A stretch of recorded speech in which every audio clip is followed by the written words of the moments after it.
Hello, and welcome back to the Zenjutsu Dojo. I'm Dr. Chris Warholic. And I'm Malia Warholic. In today's presentation about Zenjutsu, we're going to answer the question, what the heck is Zenjutsu? Before we begin, however, I would strongly recommend that you go back, if you haven't already done so, and watch the video, The Birth of Zenjutsu. I promise this presentation will make a heck of a lot more sense if you do. So, Zenjutsu, once again in loose translation, is just techniques in the art of mindfulness. Don't forget the Tao of Zenjutsu. Distraction is a disease, Zenjutsu is the cure.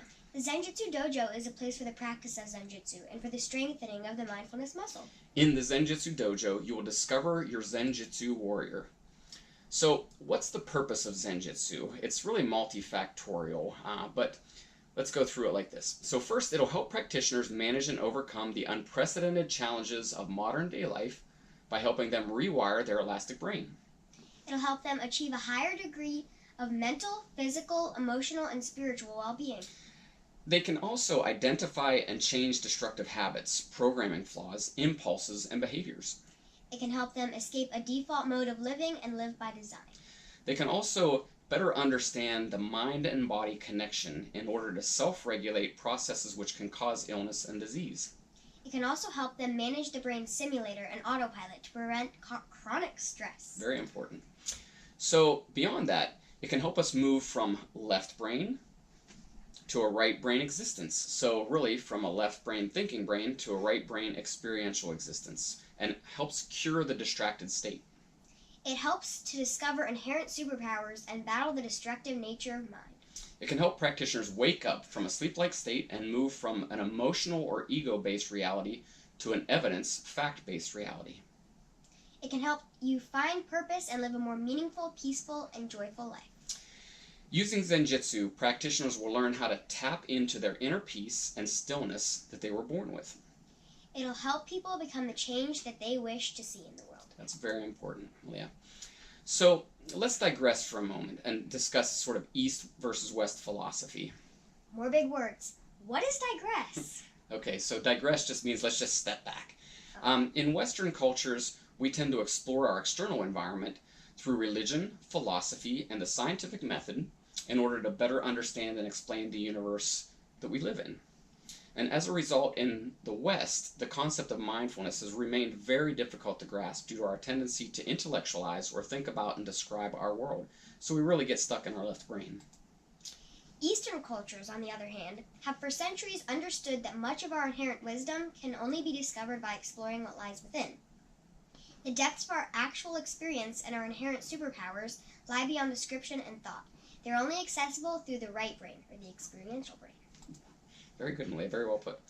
So what's the Zenjutsu approach? So Western medicine and neuroscience are now proving both the validity and value of centuries-old wisdom of the East and revealing the benefits of meditation and mindfulness. Zenjutsu is the marriage of those two philosophies, which allows practitioners to understand and benefit from the knowledge and wisdom that both have to offer. In essence, Zenjutsu is born from the place where the yin and the yang of these philosophies find common ground. Very good. So what the heck is Zenjutsu? It is a multidisciplinary, evidence-based, mixed martial art for the mind and body, designated to strengthen the mindfulness muscle and cure the distracted state. Excellent. It draws from the disciplines of philosophy, psychology, sociology, ecology, anthropology, theology, all the ologies, neuroscience, and traditional and modern medicine. It uses a variety of physical and mental meditation and mindfulness practices, both ancient and novel, for the purpose of improving both mental and physical well-being. It's a method of taming and training the mind and rewiring the neuroplastic brain. So, Zenjutsu is an alternative to and or complement of current disciplines used to manage physical and mental illness, addiction, destructive emotions, and spiritual impoverishment.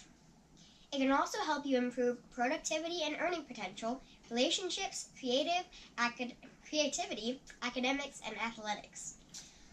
Practitioners may even live a longer and more joyful life. All right, so Malia, why don't you go on to the next one?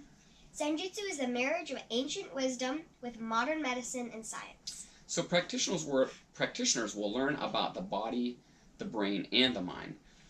how we as humanity are victims of our evolution and slaves to our nervous system, and how, once understood, we can use this to our advantage. So, they'll discover how our thoughts today determine our future physical, mental, and emotional state. We really design ourselves with what we think. They will learn how our mind is the root cause of illness and disease, and how to take control of our mental processes in order to prevent all of these negative downstream effects. Zenjutsu is a method of deep self-exploration. So using Zenjutsu, practitioners will explore and inventory the root causes of their destructive habits, thoughts, impulses, and behaviors. In the Zenjutsu dojo, Zenjutsu dokas will develop strategies to eliminate these obstacles. Practitioners will create a vision for their future and develop a written warrior mission in order to achieve it. They will track their progress using their journey journal. Like that journey journal. Journey journal. So, Zenjutsu is a systematic approach with progressive belt levels used to explore and train the mind and body. So practitioners will learn specific techniques and complete a series of tasks for each belt level before graduating to the next. Each belt level is roughly based on the 10 bulls of Zen. As Zenjutsu dokas progress in their practice, they will reconnect with their inherent wisdom. They will explore, inventory, and conquer their demons, so to speak. So, what Zenjutsu is not. Zenjutsu is not a religion. It's not a cult. It's not a replacement for mental health care. It's not a replacement for modern medicine.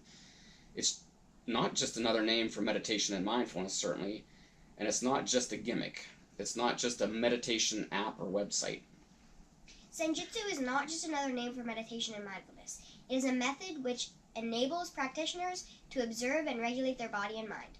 Zenjutsu is an ever-expanding discipline which seeks to discover, integrate, and share the wisdom of any practice that can help humanity awaken and discover its higher light. All right, so the origins of Zenjutsu. Zenjutsu was born from the common wisdom found in all world religions, however draws heavily from the Buddhist philosophy. It's rooted in human dignity, compassion, and a belief in the fundamental goodness of all sentient beings. Dad, what exactly is a sentient being? Sentient being just means like a conscious or alert, awake being. It welcomes everyone, regardless of gender, faith, age, color, or culture. The truth is that it doesn't give you anything new. It just helps tap into the wisdom and uncover the gifts you already have. Nice. So, one thing that all Zenjutsu practitioners must remember is that mindfulness can't be made simple or abbreviated for dummies. Zenjutsu dokas, or practitioners, must expect that they'll have to practice diligently in order to master the art of Zenjutsu. As with any martial art, Zenjutsu is task-oriented, repetitious, and at times be very challenging. Zenjutsu dokas must understand that some of what they discover may be quite painful, and that waking up can be hard to do. In the end, we promise it'll be worth it. Well, that's it for this presentation on what the heck is Zenjutsu. We hope that you enjoyed it, and until next time, thank you and namaste.